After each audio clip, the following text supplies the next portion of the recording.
Hello, and welcome to our first episode of Behind the Science, where we ask challenging questions directly to the scientists who are trying to solve today's toughest problems.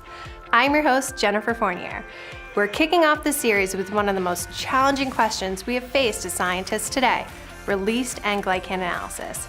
Highly complicated, dreadfully long protocols, but the value of the data is like gold.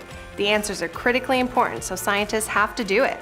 Recently, we've heard rumors that this previously 2 to 3 day protocol can now be done in as little as 30 minutes with a new workflow. I don't know about you, but this sounds too good to be true. How is this possible? Well, I know just a scientist to ask, and since we're talking sugars, maybe I'll bring him some of these to sweeten him up.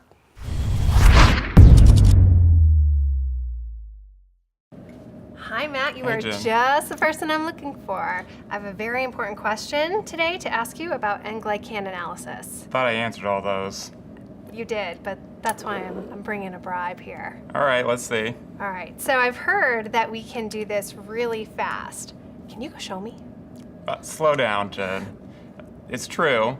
There's no way I'm ever going back to the old way. And before we begin though, let's appreciate the things that we've been changing. All right, let's learn first. N-glycan sample prep consists of several key steps. Deglycosylation, in which glycans are released from a glycoprotein.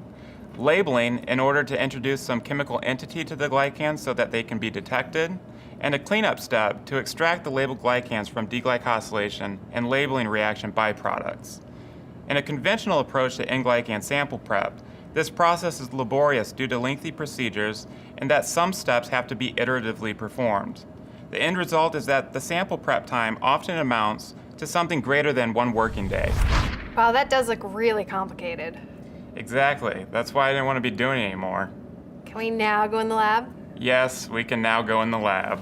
After you. Finally, we're in the lab. It's a lab. Okay, so we're here, and you were going to explain to me how we rewrote the new protocol. Yes, it's, I have to point out, not that complicated. So, conventional N-glycan sample preparation is dependent on reductive amination. This is a process that requires glycans to undergo multiple chemical conversions and a lengthy high-temperature incubation.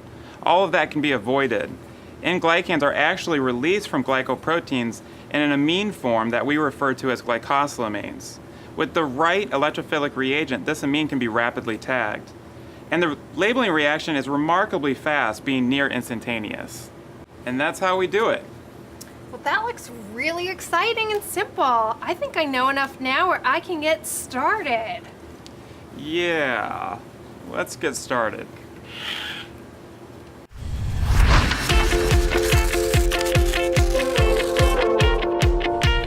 So it's not too good to be true. By rewriting conventional techniques with innovative, purposely designed science, it is possible to make something faster and simpler, and you have to believe that less steps allows for a more robust protocol. Who wouldn't want to get results the same day? Check out the links below to learn more. I hope you learned a lot from this episode, but I still have one question about this simple, faster protocol. What is the catch? Join me next time to find out that answer.